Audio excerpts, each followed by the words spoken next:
Thank you, Richard, Jörg. And I'd just like to add my thanks to Richard and Jörg for putting this whole event together. I've done a lot of conferences over the various years and many talks about various parts of my career doing art and architecture around the world. But last year in Abu Dhabi was one of the best conferences I've ever been to, and I appreciate it takes a lot of effort to put this together, and I really appreciate you all coming to my hometown of Hong Kong. A few of you joined the tour last night, and thanks to Jörg for organising the boat ride, just to show off this amazing city that we get to call home.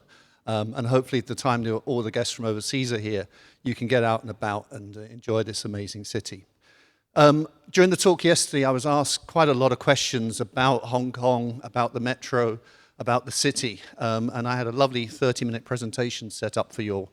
Now I warn you, I've got about a 40-minute presentation set up because I've added a few extra slides, I've added some extra stories in here. But it's all going to be about Hong Kong because it is such an amazing city.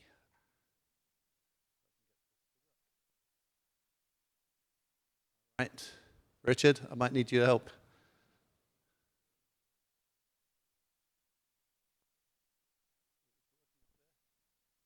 There we go. It is working. I did that. We're okay. So, just a bit of introduction for those that don't know me. I'm an architect by training, but I never studied transit architecture, nor did I have a train set when I was a kid. But I've been designing train stations my entire professional career. I've done one house and over 200 stations. I put 200 stations on this slide, but really, actually, it's been more than that. 100 of which are in Singapore alone. I spent 15 years in Singapore between 1996 and 2006, and again in a second stint in 2008 to 2013. And I came to Hong Kong in 2013. And for the past 12 years until the beginning of this year, I was the chief architect with MTR here in Hong Kong. A long time ago, you'll recognize Toronto up there. I started my career overseas in transit with the TTC. Originally starting on the Eglinton West subway, which never actually got built. They started digging a hole, but then the politics kicked in. And I flipped across to the Shepherd subway. And the Shepherd subway at that point had already been designed, but then I got to do the art program, and that's where I started to get involved in the artworks in MTR. And if you look on the side over here after the talk, there's a number of the books that we've produced over the years of the various artworks through here. But what we're going to talk about today is, of course, Hong Kong. In those cities, you'll see some examples of my work through there. Bazarian Station, up on the top. There's a fantastic video on YouTube called Finding Bazarian, if you want to go and check that out. And it talks about the design and how few people use it. Probably the single best station I've ever designed in my entire career is a stadium station in Singapore by Woha Architects. It was an international design competition. They actually won the competition with 2 stations, also brass brasser. So if you're into Singapore, on the Circle Line, those 2 stations through there. In Dubai, where I'm now based, I'm now chief architect of the Blue Line, which is the new extension of the metro in Dubai. I was also the chief architect for the Red and Green Lines, and here you see Bergerman Station on the left-hand side, to complete with it chandeliers, which you need in every good metro station in the Middle East. And finally, my local station here in Hong Kong. This is Fo Tan Station, a rather unloved suburban station which we transformed with some amazing artwork. And again, I've got a couple of slides to show you before and after on that. And as I mentioned, a big part of my career also has been about putting artworks into stations as well. So just some examples from Toronto, Singapore, Hong Kong, and Dubai as to what those have actually been over the various years. And being a transit mapping scenario, I included a few maps. This is not my work. I had a little bit to do with the Hong Kong map, and I'll show you a little bit about that. But for those of you who are into the maps, the Dubai map's going to need updating very soon because we're building a new line. So if you want a job, get in touch with RTA because that map there definitely can be improved quite a bit. So, Hong Kong. I'm sure some of you have been here already, traveled around the metro. It currently has 99 stations. The 100th will be opening in 2029. So I'm really looking forward to that. And I've had a hand in about 7 or 8 of the stations across through there. And the thing about Hong Kong is that it's not obviously a great transit city. When you look at the geographical map of Hong Kong, it's very hilly, as I'm sure you've figured out, and B, it's full of a lot of islands, and there's a lot of water to cross. When you overlay the actual routes of the map, not the one the system map you're used to seeing, you start to see what's going on in the city. In fact, it's a series of linear, super high density cities, all connected by the metro, which what makes Hong Kong not just a transit-orientated development, it's a transit-orientated city. We have some of the highest density of people that use public transit, not just the metro, but buses as well, and taxis, in anywhere in the world. And a lot of city mayors come to Hong Kong saying, how do you do it? How do you make this happen? Part of it is our Rail Plus property deal, which I'll talk a little bit later on, but a lot of it is an accident of geography. It's the fact that the railway lines go along these edges of the water, and it creates these super high density corridors between the water and the hills. Now, the metro itself is a child of the 60s like myself. If you look carefully up in the top right-hand corner, you'll see this map was drawn in 1970. And the yellow line that comes down here, that's what we call the Sha Tin Central Link. That opened 4 years ago.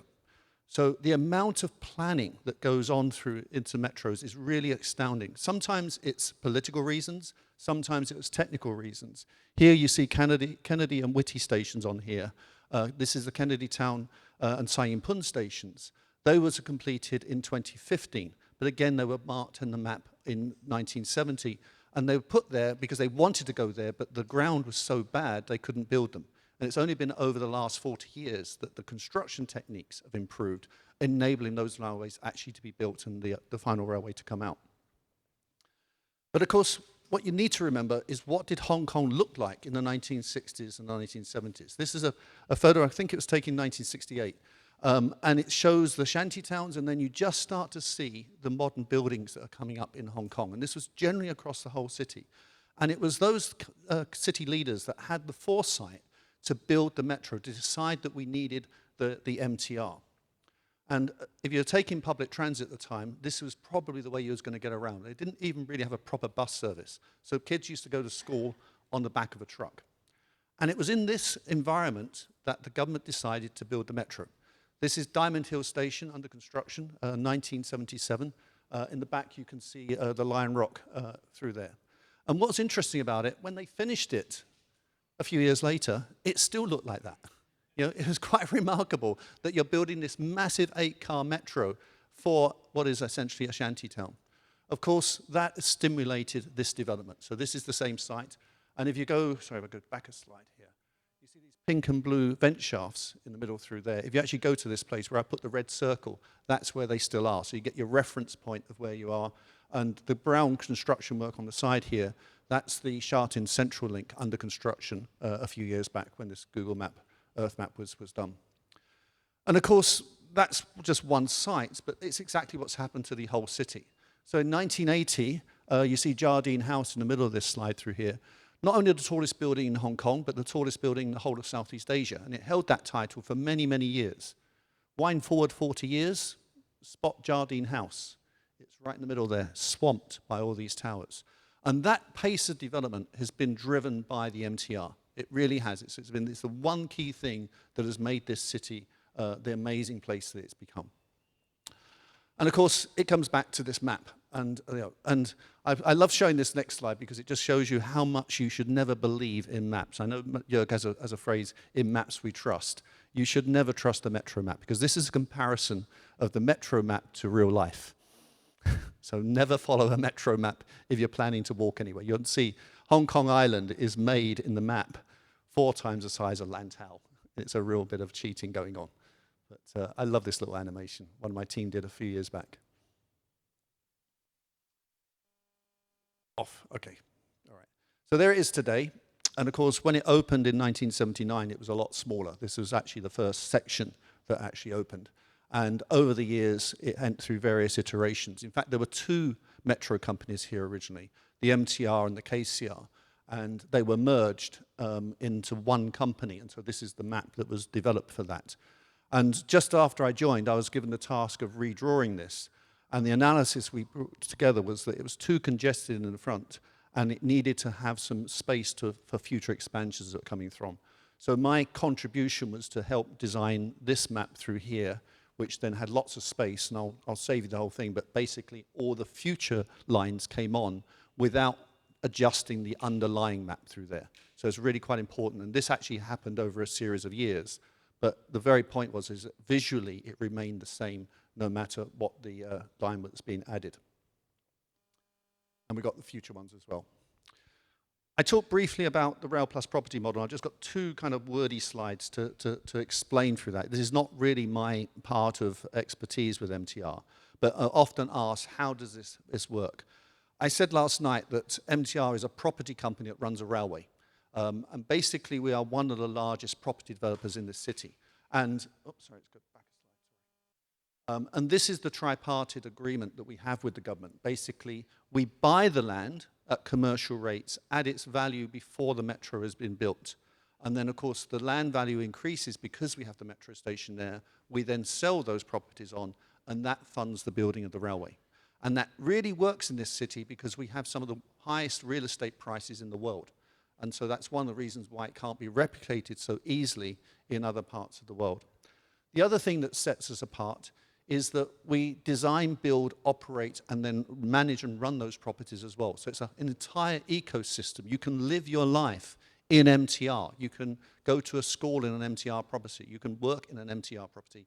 You can live in an MTR property. And guess what? Travel between those on the MTR. It's a really quite remarkable ecosystem that they've built up in this city. And this is the first example of that. This is Telford Gardens. So you see the depot underneath, and on top of that was the first property development that MTR did. This was close, this is close to the old Kai Tak airport, which was one of the reasons why these buildings are quite low. This is a more recent photograph. You see those tower blocks in there. They were all built after the airport was relocated. And I've got a little bit of a story about that. So the old Kai Tak airport used to be right in the center of the harbor. Actually, when I was on the boat trip last night, you could see the cruise terminal that's now there. And what was done just before the handover was the airport was relocated out to Lantau. And that's where you guys would have lived. Bringing the airport into Hong Kong was a key part of the whole design philosophy. So it was built with very much in mind the Airport Express and a local line called the Tung Chung line. So there's actually two lines that run parallel to each other all the way out to Lantau Island. And with that were two of the largest transit-orientated developments that MTR undertook, the two gateway towers, the IFC and the ICC on the right-hand side, and that's the tallest tower in Hong Kong. Designed by Terry Farrells and master planned as an entire ecosystem. This is an office tower and hotel, and it's surrounded by another couple of hotels, but primarily residential buildings through there. And it is truly an integrated TOD. So you have, from the bottom up, you have the Tung Chung line.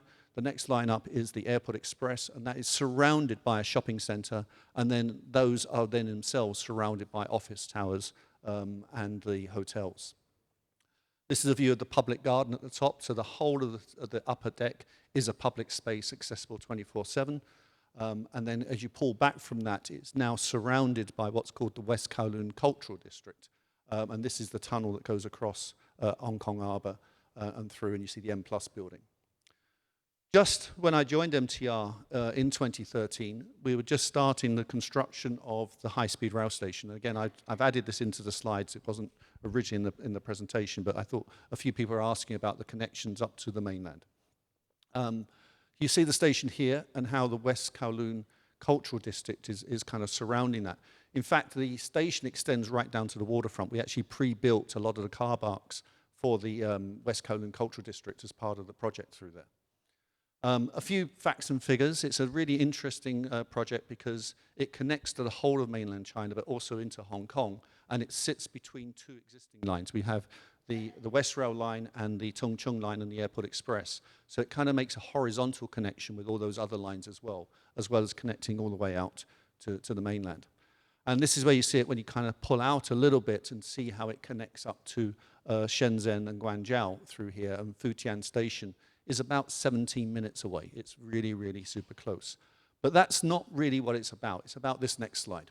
It's about tapping into the world's biggest high-speed rail network. And this is the Chinese system. I think it's got 26,000 kilometers, which is singularly larger than anywhere else in the world through that. It's got about 8,000 kilometers under construction right now, which is more than all of Europe has in operation today. So it's an absolutely amazing thing. You can get a train from Hong Kong all the way to Beijing now. It takes about 8 hours on a high-speed rail station. So it's really quite a remarkable commitment to high-speed rail that the Chinese government has given. Inside the station, it was largely designed when I joined the project. I was responsible primarily for the art program here. There's 6 artworks that come through. The green wall down there is part of the art program. And if you've got time, you can go to the building. It's got this amazing rooftop through, and it goes up to the top, and you can look back onto Hong Kong Island. So if you've got a little bit of time, it's well for visiting the building, just walking around the whole of the building itself. And over the top, interestingly, is a development that we planned for, but wasn't developed by NTR. So I mentioned the MTR way of doing things and saying we were developing. But what happened over the years is that the developers in this town, who are very powerful, started knocking on the door of the government and say, hey, you're giving millions and billions to MTR. We'll give you better money for this. So this project was actually just a project managed by MTR.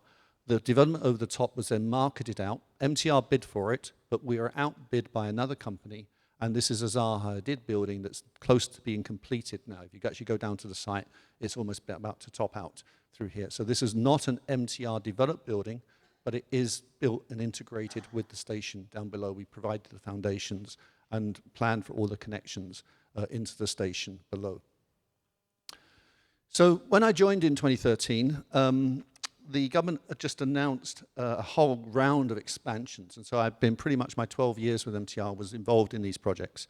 I don't have time to go through every single one, so I'm just going to concentrate a little bit on the Oyster Bay station because it kind of shows this, how MTR in Hong Kong do these integrated developments, but really do it at a scale that is unprecedented around the world.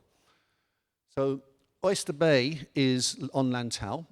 It's the site of the existing depot facility for the Airport Express trains, for the Tung Chung line, and also for the Disney line. So it's an existing facility right now. And of course, geographically, it's located close to the airport, close to Hong Kong, and of course, close to Shenzhen itself as well. So it's in a very strategic location. This is kind of an aerial shot of it, and it's just over there where that bit of land reclaim goes out, and you can see the amount of reclaim and redevelopment that's going on around the airport itself. It's becoming an airport city in its own right. Aerial view of the site, not particularly attractive right now. It's just simply reclaimed. They built a depot facility and stabling facility. There's a test track on the site, but this is what actually is being planned by our friends at Arup, is a complete new town. There's 100 towers on this site, and each of them is a minimum of 50 stories high. So, you know, it's a real new town. It's got shopping centers. It's going to have its own police station, its own schools. And what I was saying earlier, you can live your entire life in this development as it sits. Obviously, it will be developed over a 20-year period. It's a 25-year development program.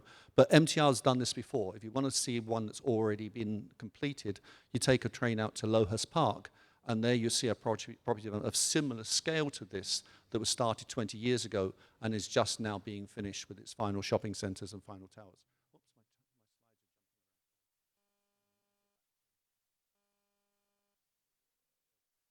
So this is a cross-section through the site, and the grey hatch is the depot. So it's a bit like Telford Gardens that I showed you through here. You see an example of the towers and the school in there. I don't know why it's jumping around already. But if you zoom into the left-hand side, you start to see the station itself. And you have the Airport Express running through the middle and the Tung Chung line, which is the stopping service here, going through. Very, very tight site that we had to deal with because we have the highway on one side, the depot on the other side, and then obviously the station is built up above. And we have to get people quite high up into that space. So there's a three-dimensional axonometric of how that station is laid out. And just a couple of images around the new station.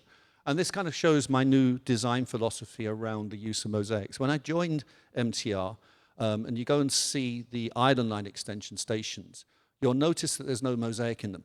And I kind of said, guys, why is that? You know, your signature is, oh, we lost the middle screen. Your signature is mosaic. And so we said, well, you know, the operators don't like maintaining it. Does anyone can fix that screen?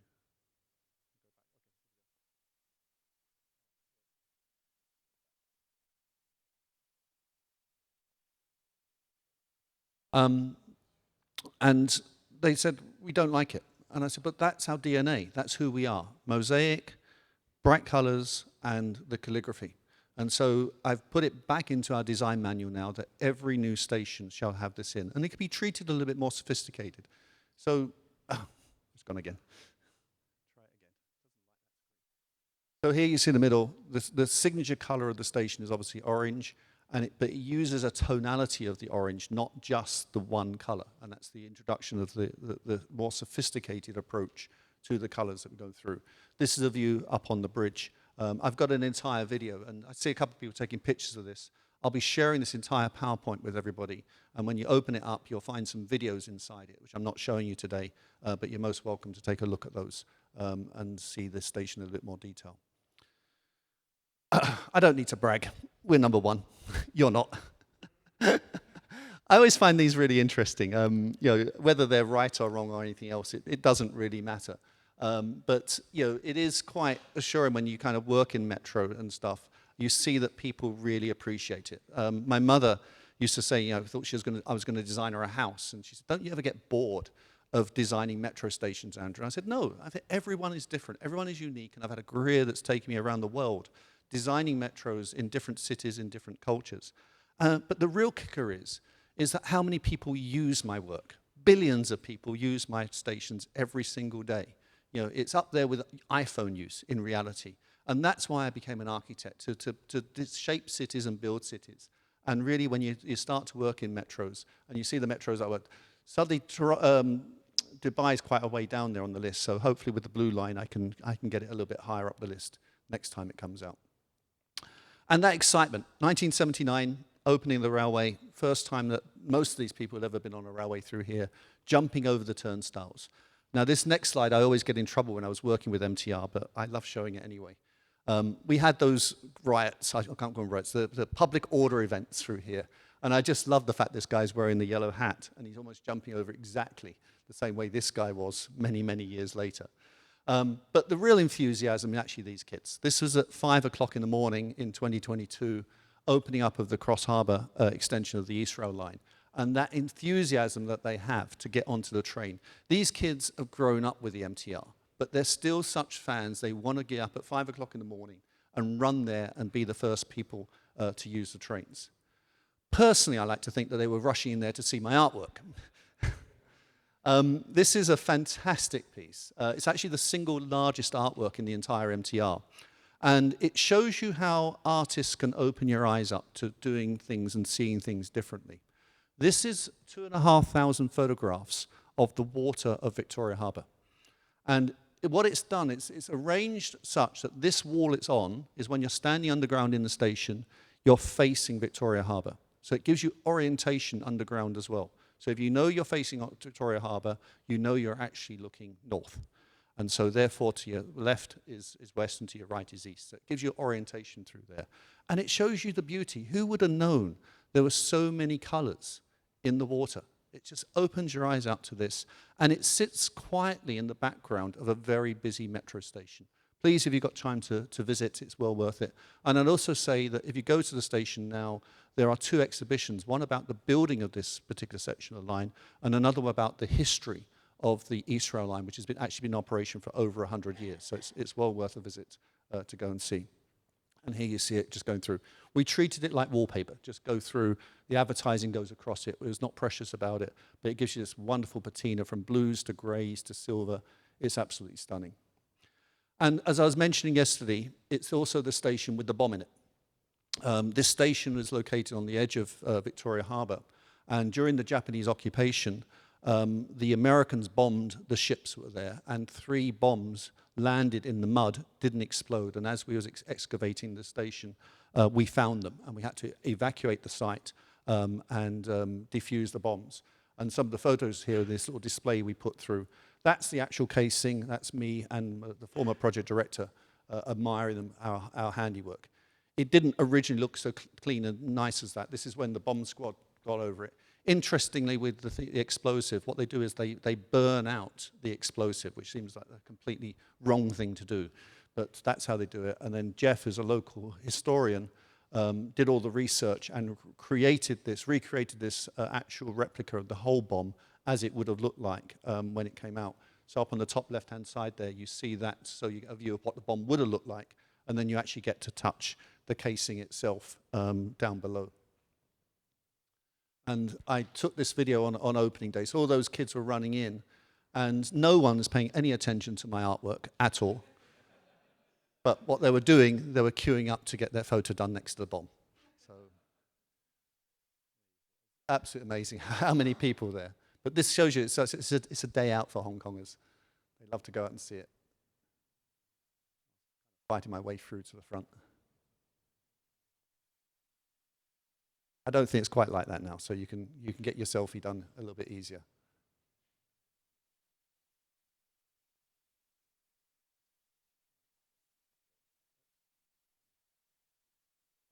And of course, if I can get this to go back. There was this cartoon in the paper just after opening, because like any metro project, it was rather expensive.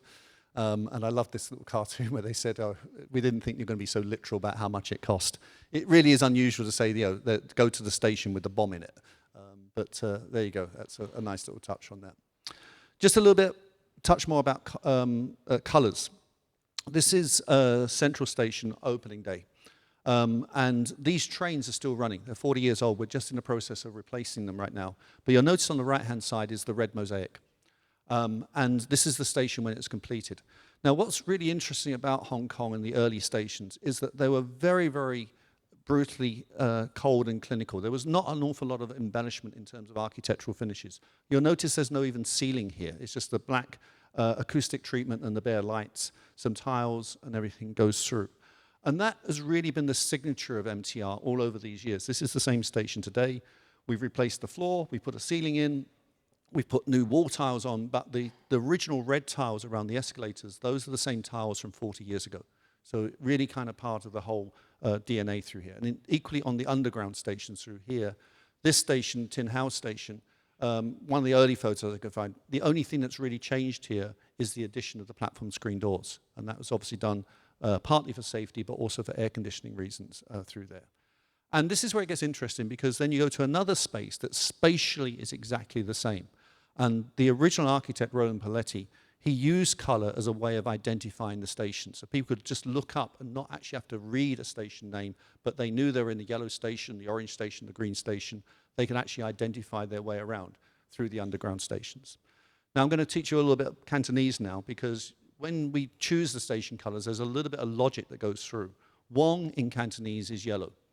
So typically if a station name has Wong in it, you'll find it's a various shade of yellow through there.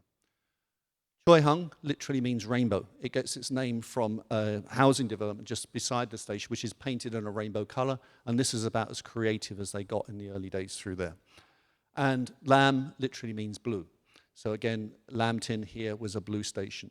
And this encapsulates that really original design philosophy of the solid blue colors, the use of mosaic, and the use of calligraphy. And the calligraphy in itself has got an interesting story. It's done by a retired MTR employee. And as I was planning the new lines, one of my staff got in touch with him. He's retired in Australia, and he's written the calligraphy for the new stations that are coming up. So it's all continuously by the same hand throughout the entire network. But there's a problem. You run out of colors. And when I moved into Hong Kong, this is the South Island line, I chided my former chief architect. I said, surely, you've got more than the markers here to choose your station colors from, because it just felt that they weren't using color in a very sophisticated way. Of course, there's only so many colors you can have. I mean, this is just a sample of all the different colors that we have in Hong Kong. You'll see that, yes, there are a range of colors, but how many blue stations we've got, how many yellow stations we've got, we do start to run out of colors quite quickly. And you get this situation starts to happen. You get Tin Hau, North Point, which one's which? They're both orange stations. They're relatively close together. How do you tell them apart? And when you go deep underground, it gets even worse. Which station am I in of those two? I can't tell. Think a unique color, but actually the colors are all the same.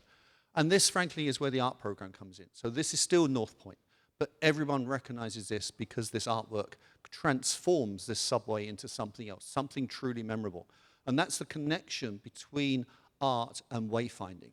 It's not just about putting pretty pictures on the wall. It is helping people navigate their way through underground spaces. A world without windows is really important, where you get these memory markers created in various places to start saying, oh, I remember seeing that on the way in, therefore I pass this, I know I'm going correctly on the way out.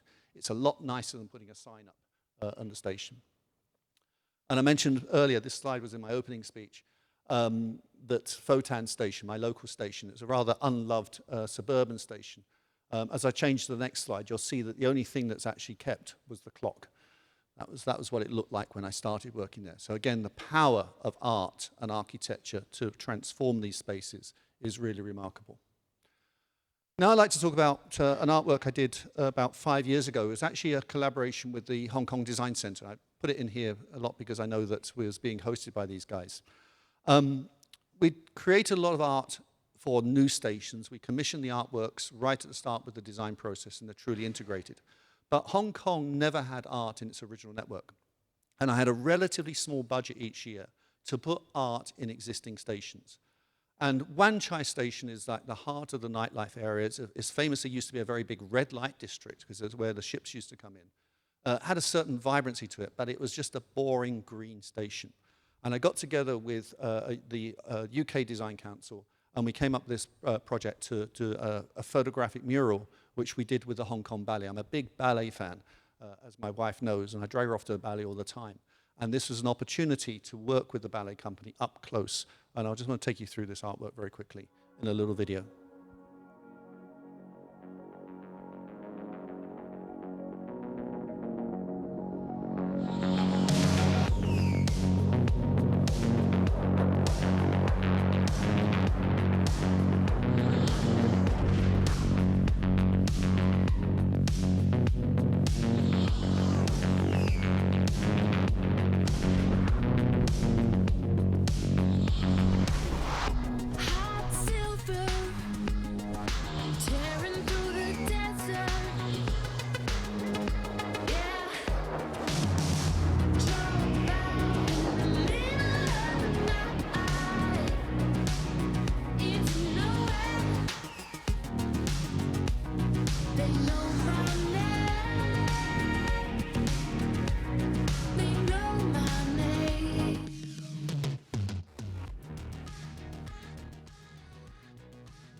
Actually, it's a lot more than 78,000 a day.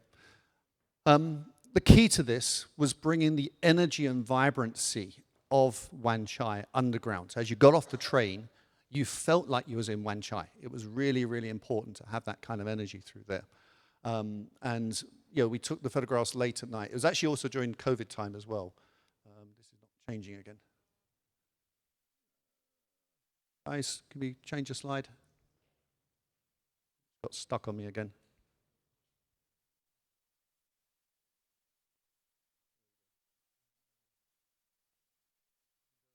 Next one, is it?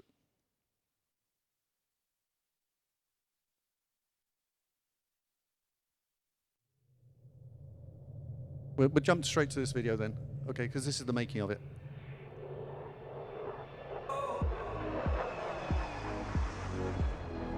So this is the Hong Kong Ballet team, and we shot it, a lot of it is green screen, at their rehearsal studio at the Cultural Centre. We worked with Jevan, the director, and one of the things, he's not a visual artist, he's not a photographer. Because he's a film producer, he made all these little videos of the whole production, which I thought was really interesting. It's one thing you can produce a book and you can go visit the station, but the real magic is actually in the making of this and getting people to collaborate that wouldn't normally collaborate together. So whilst we have professional ballet dancers in here, there are also cameo appearances by myself and MTR staff. If you go down to the station, for those who come on the tour yesterday, you met Kwok. Kwok is in one of the big photographs running through the station. So my secretary's in there and a few other friends are in the artwork permanently on the walls through it. So it's a really kind of collaborative process we went through to create the entire artwork.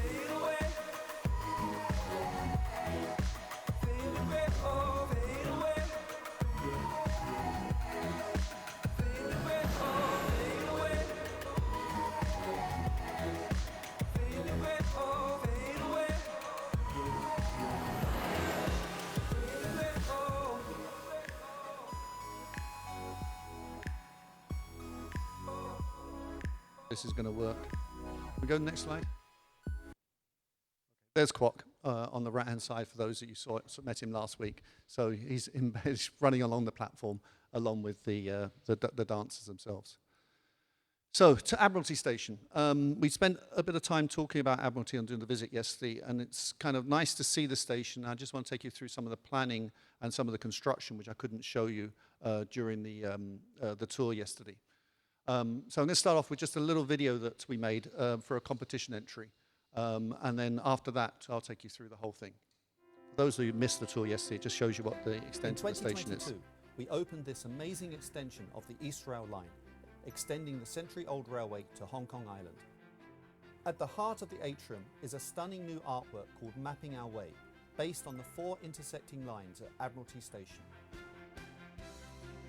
As Hong Kong's busiest station, around 500,000 passengers pass through here every day. Admiralty Station is an architectural masterpiece, the super hub that keeps Hong Kong moving. Nonsense that the marketing people make you say. I didn't write that script. But the reality is that until this railway was done, Admiralty Station here was really over capacity. So you have to wait typically 3 or 4 trains before you could get into the train. You can see through here the crowd management that was going on. A really, really busy station through there. And it didn't used to be like that. I wanted to throw this slide in through here because this is what the original station as it was built. And you can see the blue mosaic tile through here. And of course, it was before the platform screen doors were integrated. This was the station that we inherited, let's say designed in the 1980s. It's interesting that it brings 2 lines together, the Tsuen Wan line and the Island line, and they're vertically stacked on each other to enable cross-platform interchange between the 2 lines. And because one of the lines is coming across the harbour and the other line is coming along the island itself, it means that the station is actually a big V shape. And we use that V to actually create the new station. So if I click onto the next slide, I just move that up a bit. So that was the existing station.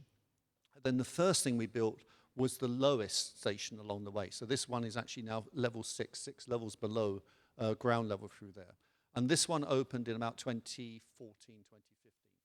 And in 2022, we opened the rest of the station with the East Rail extension when we finally got the correction going across under the harbour. So you can see the complexity through here. We went through many, many iterations of how to move the people around. I was asked several times yesterday. There was a lot of Legion modelling going on to ensure that we could actually move the people around as we wanted to get them around safely. A bit of the BIM model shows the 2 lines, the red line and the blue line, and the new construction that was doing underneath. And the entire station was constructed in that little triangle where the park was that I showed you yesterday. And this is the station under construction. In the back there, you can see the main cavern. That was the main cavern that we was going through.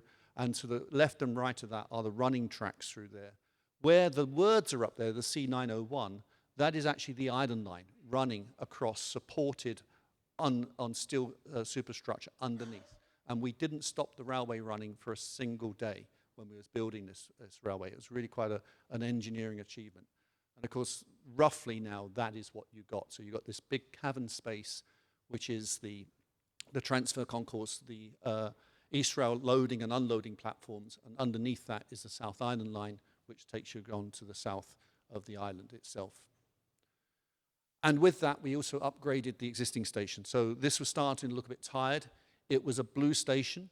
And one of the problems with it, it has blue on blue on blue. And so from a circulation point of view, it's really hard to kind of see your way around.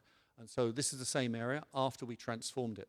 We removed a lot of the mosaic because it wanted to be friendly for the advertisers.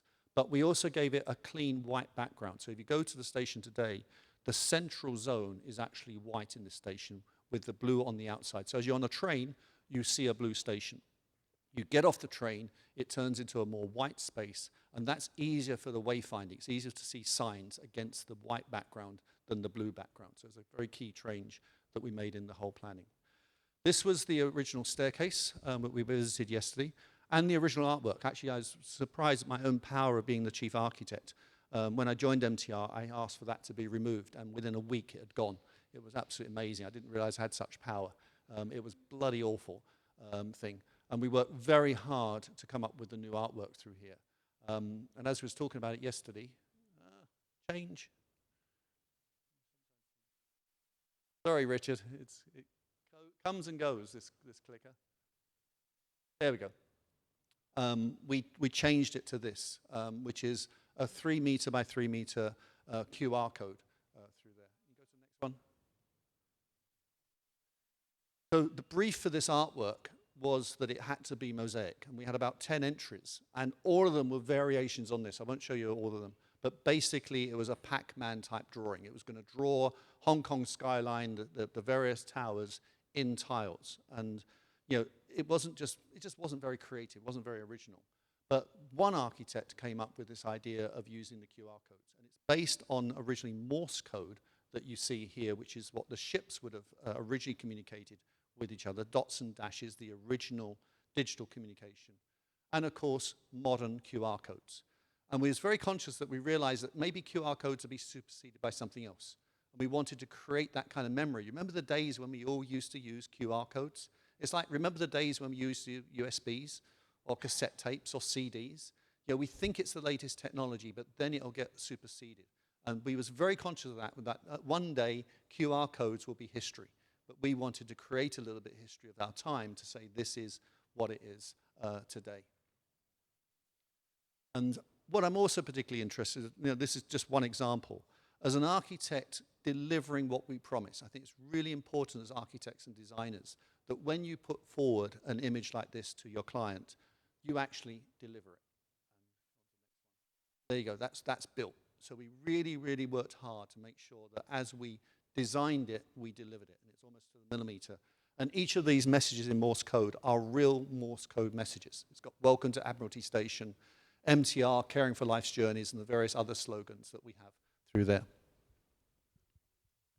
And here you see it connected, and when you click on the QR code, you can go to the MTR website.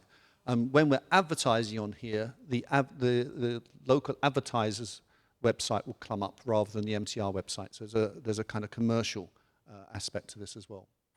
Of course, there's the fabulous artwork that I pointed out, designed by an American artist called Tally Fisher. Here she is. She actually hasn't seen the artwork completed.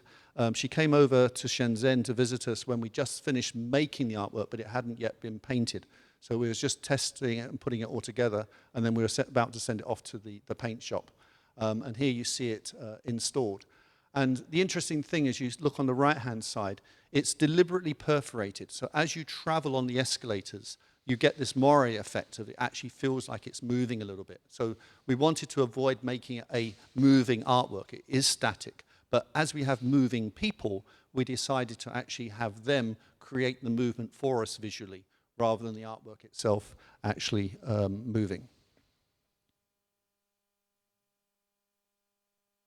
Struggling to go on to the next slide.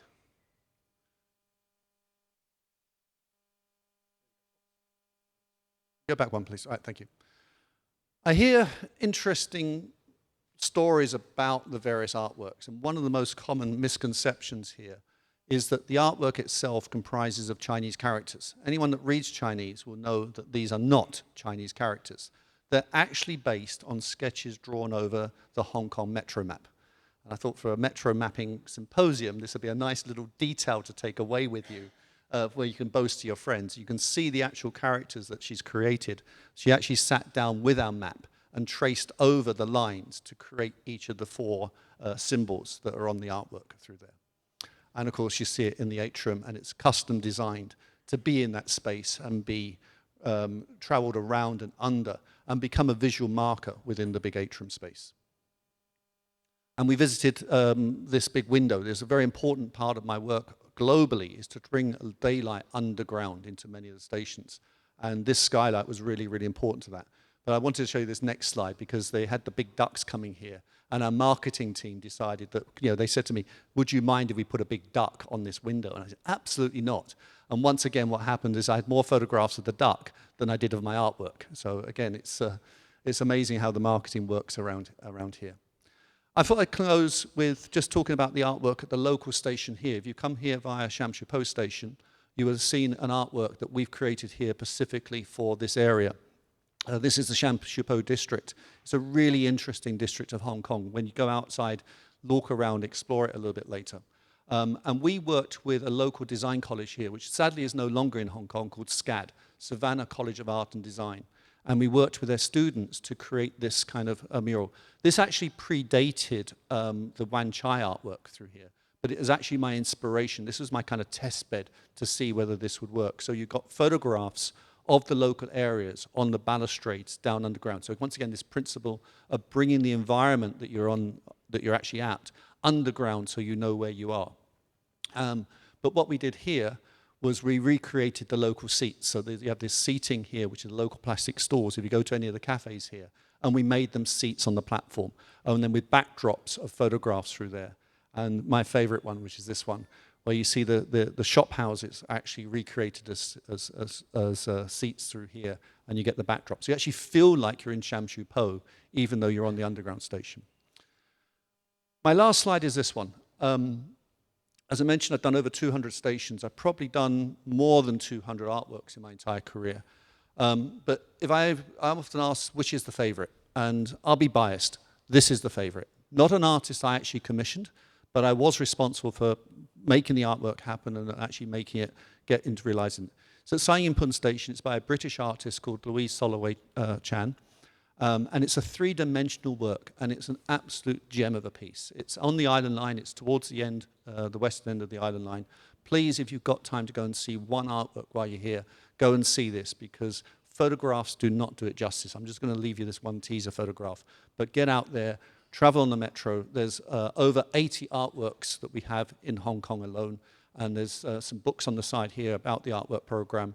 If you want to know more about it, obviously, we can talk about later. But thank you for your patience. That was, I know, a lot more than 30 minutes, but thank you very much.